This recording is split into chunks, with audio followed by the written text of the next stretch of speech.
There is a particular kind of tiredness that does not come from doing too much. It comes from carrying too much of someone else's emotional weather. You know that feeling.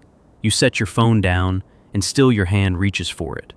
You tell yourself you are done checking, done waiting, done wondering whether this time they will finally notice your absence. But your body does not believe you yet. Your body is still standing at the door, still listening for footsteps that may never come. And the worst part is that you are not even angry in the clean, simple way people imagine anger. You are tired. You are guilty. You are already preparing your apology in case your silence is misread. That is how the guilt complex works. It does not always arrive as a dramatic wave. Sometimes it arrives as a small tightening in the chest when you do not answer immediately. Sometimes it sounds like, maybe I am being too harsh. Sometimes it looks like compassion, but underneath it is fear. Fear of seeming cold. Fear of being misunderstood. Fear of becoming the kind of person who leaves someone else alone with their pain. And if you are an empath, that fear can become a trap so elegant that you barely notice the bars. You keep returning, not because you are weak, and not because you enjoy suffering, but because some part of you has learned that your value is measured by how much emotional labor you can absorb without collapsing. You became the one who smooths things over, the one who explains, the one who gives the benefit of the doubt one more time, the one who can feel the room change before anyone speaks, the one who notices the sigh, the silence, the slight shift in tone, and immediately begins to ask, what did I do? How do I fix this? How do I make this easier? That reflex can look like love from the outside, but inside, it often feels like self-erasure, and this is where the pattern becomes painful in a deeper way. Because the person you keep returning to may not even be asking you to return. Sometimes they are simply allowing the loop to continue because your guilt keeps the door open. Your guilt keeps you available. Your guilt keeps you explaining yourself to someone who has already decided that your sensitivity is a resource they can use. But this is only the surface. The deeper truth is more uncomfortable. The guilt is not only about them. It is also about the role you learned to play long before this relationship began. Carl Jung would call attention to the way a persona can harden into identity. The persona is the face we learn to wear in order to belong, to survive, to be accepted. For many empaths, the persona is the good one, the understanding one, the patient one, the one who never makes things difficult, the one who can hold the emotional weight of the room and still smile softly at the end of the day. At first, that role feels noble. It feels mature. It feels like strength. But if you keep wearing it long enough, you stop noticing where the role ends and where you begin. Then one day, someone's distress enters your life, and your whole nervous system responds as if it is your job to absorb it. Their silence becomes your panic. Their mood becomes your assignment. Their disappointment becomes your emergency. And if they are skilled at emotional control, or simply unstable enough to keep you guessing, they do not have to ask you to stay. Your own guilt does the work for them. That is why the guilt complex is so powerful. It does not merely say, you are bad. It says, you are responsible. It makes you feel morally obligated to remain in the pattern, even when the pattern is draining the life out of you. You may tell yourself that you are staying because you care, and maybe you do care. But care without boundaries slowly turns into a form of self-betrayal. You begin to confuse compassion with access. You begin to confuse understanding with endurance. You begin to believe that leaving, pausing, or refusing is the same as abandoning someone. It is not. And here is the part most people avoid. Sometimes the guilt you feel is not proof that you are doing something wrong. Sometimes it is proof that you are stepping out of a role that once kept you safe. That is why guilt can feel so loud when you first set a boundary. It is not only the pain of the present moment, it is the protest of an old adaptation. The psyche hates change when the old pattern once guaranteed belonging. Even if that belonging was costly, even if it was built on over-functioning, even if it required you to become smaller than you really are. You may have learned early that being good was the safest thing you could be, not honest, not fully visible, good. Good children do not cause trouble. Good children do not demand too much. Good children sense the mood and adapt. Good children become the little emotional weather vanes of the home, always turning toward whatever keeps the peace. If that was your early training, then adulthood can become a repetition of the same contract. You find yourself drawn to people who need a lot, people who are vague, people who keep you guessing, people whose emotional world is never fully stable. And because your psyche is familiar with the role, you step into it almost automatically. You become the one who manages the tension, the one who absorbs the confusion, the one who translates chaos into care. The shadow in this pattern is not cruelty, it is resentment. Most empaths are not taught to recognize their resentment because they have been praised for being kind for so long that they feel guilty even noticing their own limits. But the shadow always returns.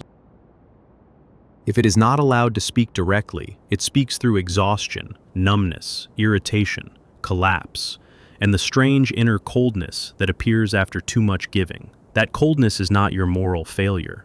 It is your nervous system trying to save your life. You may have called yourself heartless when the truth was simpler and more painful. You were depleted. You had reached the point where your empathy had been used against you so many times that your system began to shut some doors just to keep the rest of you intact. The world may call that cold. Jung would call it a meaningful signal. The psyche is always trying to balance itself. When one side has been overdeveloped, the opposite side often rises in compensation.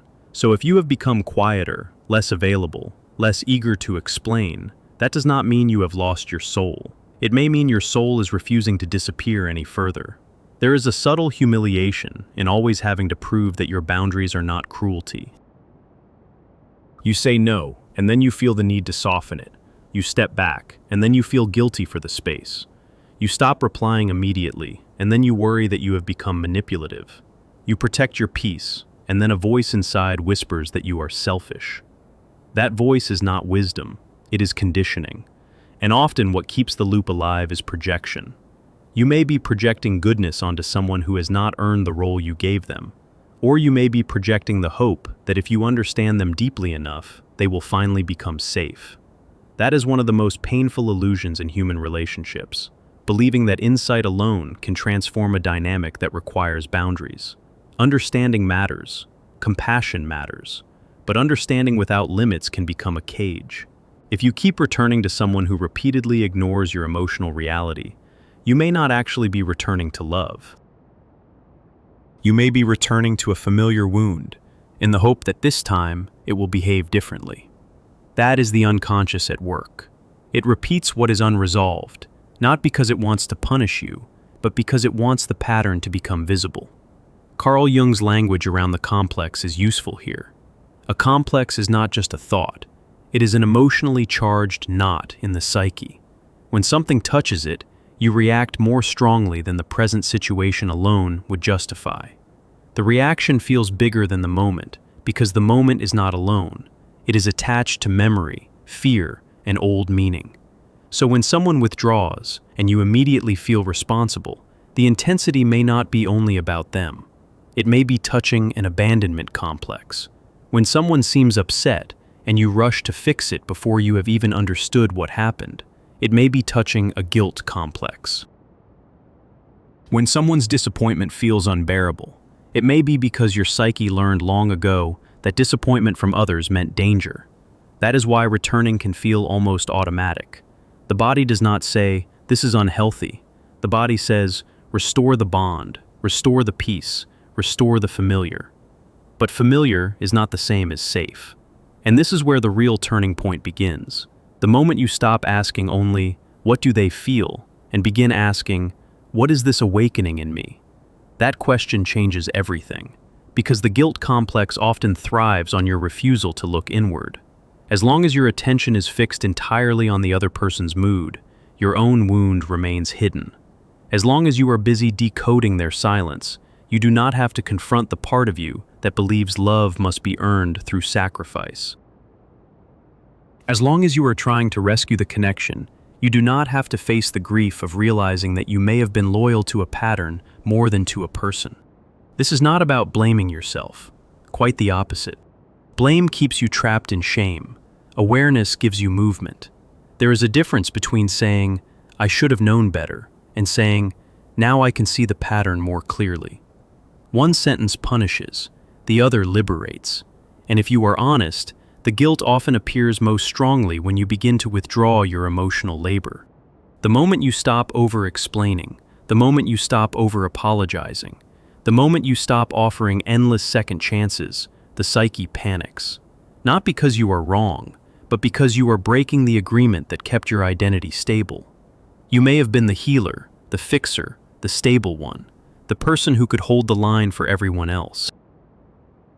If so, then stepping out of that role can feel like losing your place in the world. But a role is not a self. Jung's idea of individuation matters here. Individuation is not becoming special, it is becoming whole. And wholeness often begins where performance ends. The self does not ask you to remain useful at the cost of your soul. The self asks you to become real. Real can be uncomfortable. Real can disappoint people who benefited from your overgiving. Real can feel lonely at first, because the people who were accustomed to your endless availability may not know how to meet the version of you that no longer disappears to keep them comfortable. That loneliness can trigger the guilt again. You may wonder if you have become detached, too strict, too hard to reach. But sometimes what you are really feeling is the grief of leaving an old identity behind. And grief is not a sign that you made the wrong choice. It is often a sign that something meaningful is ending. The empath who keeps returning is often not returning to a person alone. They are returning to a fantasy of being finally chosen because they were endlessly giving. They are returning to the hope that if they can just be patient enough, understanding enough, selfless enough, the other person will become the one who makes all the effort worthwhile. This hope is tender, it is human, and it is also dangerous when it becomes a substitute for self-respect. Because the more you chase emotional clarity from someone who benefits from your confusion, the more you train yourself to distrust your own perception. You start asking for permission to feel hurt. You start seeking external confirmation that the pattern is real. You start doubting the evidence in your own body. But your body knows. Your body knows when a conversation leaves you smaller. It knows when you leave a room and feel strangely ashamed without knowing why. It knows when you are being asked to carry what is not yours. It knows when the silence after your honesty feels like punishment. It knows when your compassion is being converted into access. That is why the body is often the first place truth appears. Not in the explanation, in the exhaustion. And once you see that, you begin to understand why guilt can be so sticky. Guilt keeps you in the story. It keeps you trying. It keeps you hoping that if you just say the right thing, or wait a little longer, or soften your boundary a little more, the emotional storm will settle. But storms do not always settle because you stand in the rain longer. Sometimes they settle when you finally close the door. Not in hatred, not in revenge, in clarity. There is a scene many empaths know intimately. You are sitting alone after another emotionally draining exchange, staring at a screen that is not lit up. The room is quiet, but your mind is not. It replays everything. The tone, the pause, the thing you said that may have been too much. The thing you did not say because you were trying to keep the peace. And then the guilt arrives, as if it has been waiting politely in the hallway. Maybe I was too much. Maybe I should have been more understanding. Maybe they are struggling. Maybe I should check in. Maybe I should fix this. And that is the old pattern speaking. The new pattern begins with a different sentence. Maybe I am allowed to stop carrying this. That sentence may feel shocking at first. It may even feel immoral. But it is not immoral to stop bleeding for someone who keeps asking you to prove that you care. It is not cruel to refuse emotional chaos as a lifestyle. It is not selfish to stop confusing your availability with your worth. A healthy boundary does not say, "I do not care." It says, "I care enough not to disappear." That is a very different energy. And if you have spent years in the role of the understanding one, boundaries can initially feel like guilt wearing a different mask. You may think you are being cold, when in fact you are simply no longer overextending. You may think you are being distant, when in fact you are finally allowing your own life to exist without constant interruption. You may think you are losing empathy, when in fact, you are becoming more honest with it.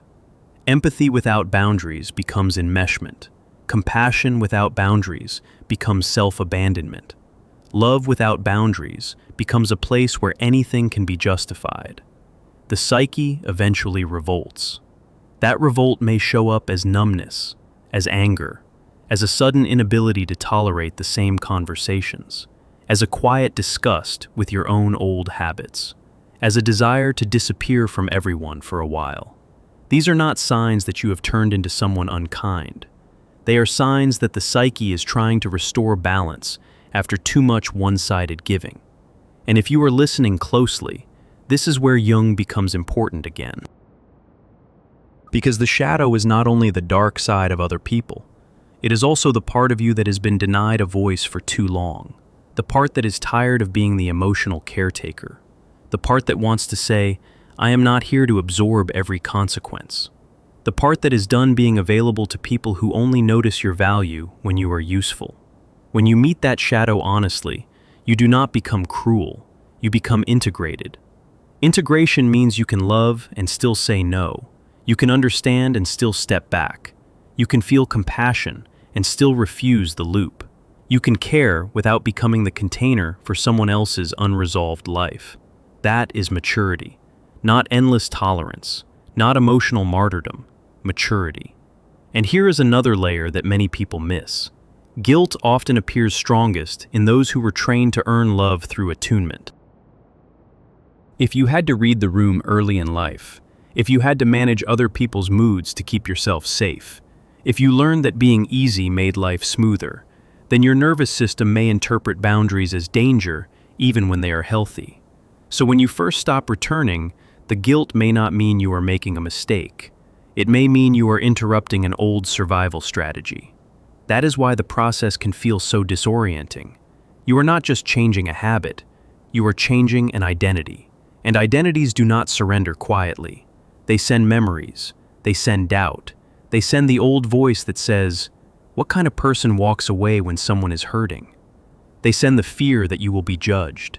They send the fantasy that if you endure just a little longer, the person on the other side will become grateful and loving and finally see how much you gave. But if you have lived this pattern long enough, you already know the truth. Gratitude does not heal an imbalance. Appreciation does not automatically create reciprocity.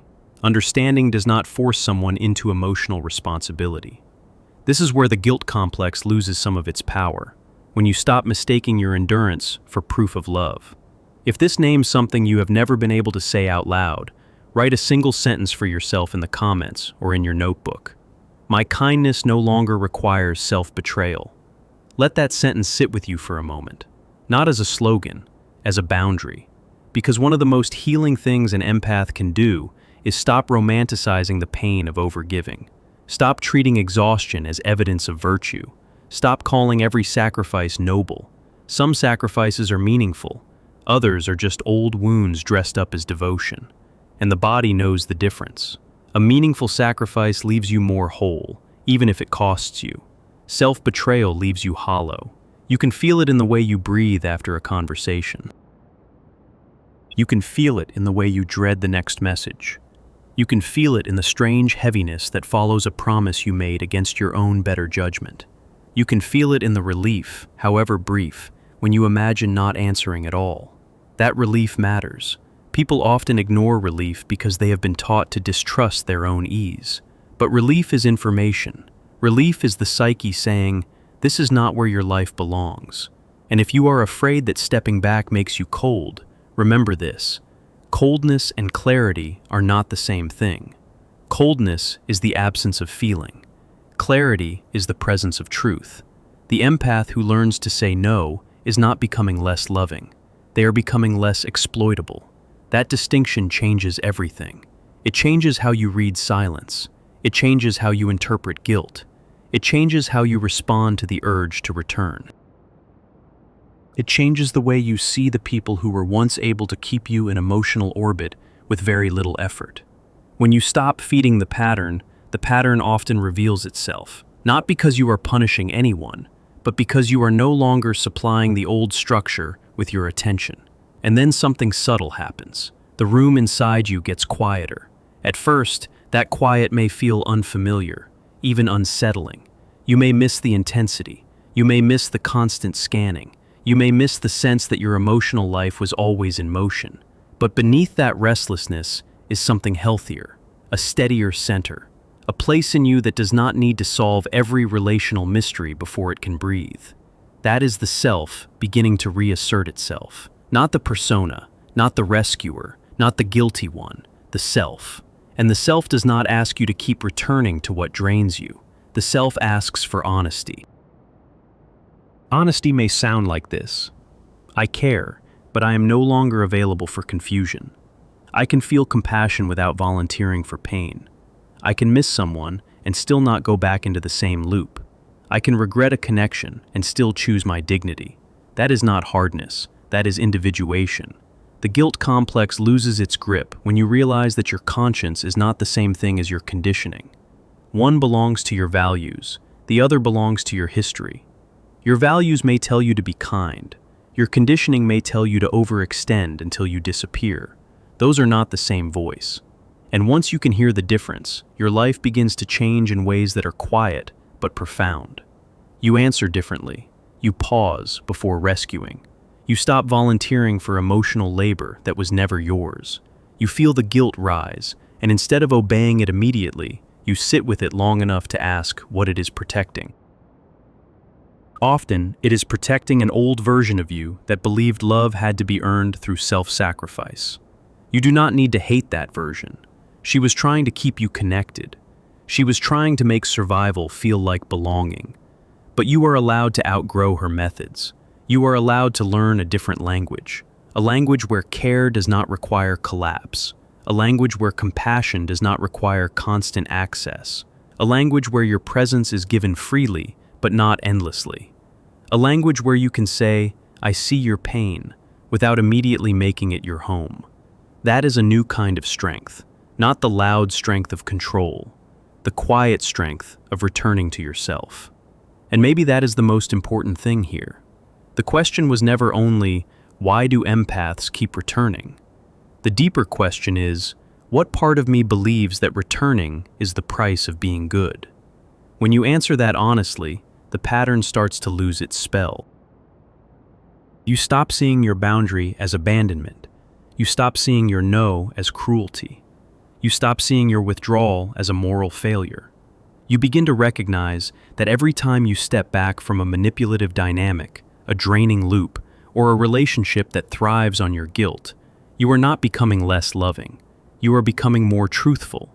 And truth, even when it is painful, is less exhausting than the performance of endless understanding. So, let the guilt speak if it needs to. Listen to it without letting it drive. Let it remind you of the old role, the old fear, the old habit of making yourself responsible for everyone else's emotional weather. Then, answer it gently, but firmly. I do not need to abandon myself in order to be kind. That is the line. That is the turning point. That is the moment the door begins to close on the old pattern and open towards something calmer, something cleaner, something more aligned with your actual life. You may still feel tenderness. You may still feel sadness. You may still feel the pull to return one more time. But now, at least, you can see the pull for what it is. Not destiny, not proof, not love at its highest form. Often just a complex asking to be repeated until it is finally understood. And once it is understood, it cannot command you in the same way. You do not have to become hard to be free. You only have to become honest enough to stop mistaking your pain for your purpose. The next time the phone stays silent, notice what happens inside you. Notice the urge to explain. Notice the guilt. Notice the old reflex to make yourself available before anyone has even asked. Then breathe. Put the phone down. Feel the chair beneath you. Feel your own body, not the story. Feel the part of you that is tired of returning to what costs too much. That part is not broken. That part is trying to bring you home. And home, in the deepest Jungian sense, is not the place where everyone understands you. It is the place where you no longer have to betray yourself to stay connected. So, if you remember only one thing, remember this. Your kindness was never meant to be a prison. Your empathy was never meant to erase your boundaries, and your guilt does not get to decide the shape of your life forever. My kindness no longer requires self-betrayal. Let that be the beginning of a different ending. Not a dramatic ending, a true one. A quieter room, a steadier breath, a phone that no longer owns your nervous system, a mirror that no longer shows only the person who held everyone else together, a woman or man who can care deeply and still remain intact. That is what returning to yourself looks like. And once you have felt that, even for a moment, you will recognize the difference between being needed and being loved.